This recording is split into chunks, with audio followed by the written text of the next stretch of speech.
Hey teachers, have you ever had trouble with your writing centers? And by trouble, I mean you might have encountered one of these problems. Literacy centers are my favorite time during the day, and I was a pro at all the other centers in my classroom. But my writing center was pretty chaotic, and worse yet, my students really didn't enjoy going there. It was becoming a pretty big problem with our off-task behavior, and the quality of work that I was expecting wasn't matching what I actually got. So I spent some time in my classroom really trying to overhaul my writing center, and I had a lot of success with the things that I did. In this series of writing center videos, I'm going to show you what I did.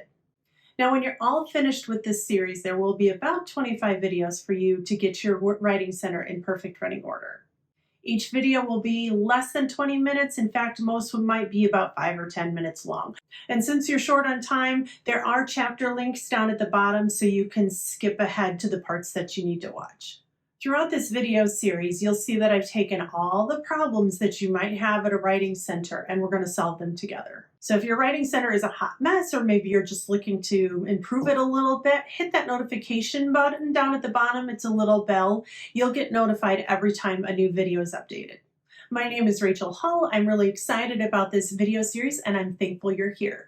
So when you're planning your writing center, or in fact any literacy center for that matter, it's important to put a lot of thought into how you'd like to set up an area that will be effective for the tasks your students are going to do there. You need a functional space where your students can write their best. So let's consider what that would be in your classroom. If you're tempted to skip this step, please don't, because putting some thought into it now will help you solve some problems later on down the road. Now, for your writing centers, you have a lot of choice between having your students sit on the floor, at their desks, at tables.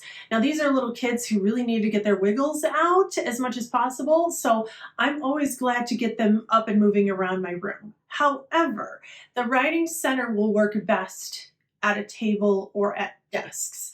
Your kiddos are still working on their fine motor skills. If they have a clipboard and a pencil and it's balanced on their lap, it's too fiddly for them to write successfully. So we're going to solve that problem right out the gate and give them a place where they're going to write and they're not going to have to encounter that problem of like trying to balance everything. So think about your classroom. Do you have a table or a desk that you can use? Do you have an extra supply of desks that you could put together? In years past, I put 4 desks together and then zip tied the legs just at the bottom so that way they all stayed in one area. Or if that's not possible and you'd like your students to write at their desks, you can do that too. So you might consider keeping your materials on a shelf or in tubs like these, and that way the students can just pick them up and carry them to their desks. What worked for me the best over the years was taking 2 of those trapezoid-shaped tables and pushing them together to make a hexagon. And the bonus for this was that I used my table setup for different ways throughout the day also. So it wasn't just this area taking up a lot of room. I would reuse that table. Like if I had aides coming in to work with some of my students, they would use that table. So I really tried to reuse that spot. So go back to imagining your classroom. If you're going to use a table, where are you going to put it? Where are you going to place it? Ideally, you'll want it in sight of where you'll be working so that you can keep an eye on your students. So this is a very rough drawing in my classroom. I mean, it's not great, but you get the idea. You'll see where my writing center table is and where I sit and work with my small group of students. You'll also see that my writing center table is right next to my carpeted area that I use for my small group. And this will come into play in the next video that we do. Like I told you before, I can use this table if I'm showing my students anything requiring a flat surface.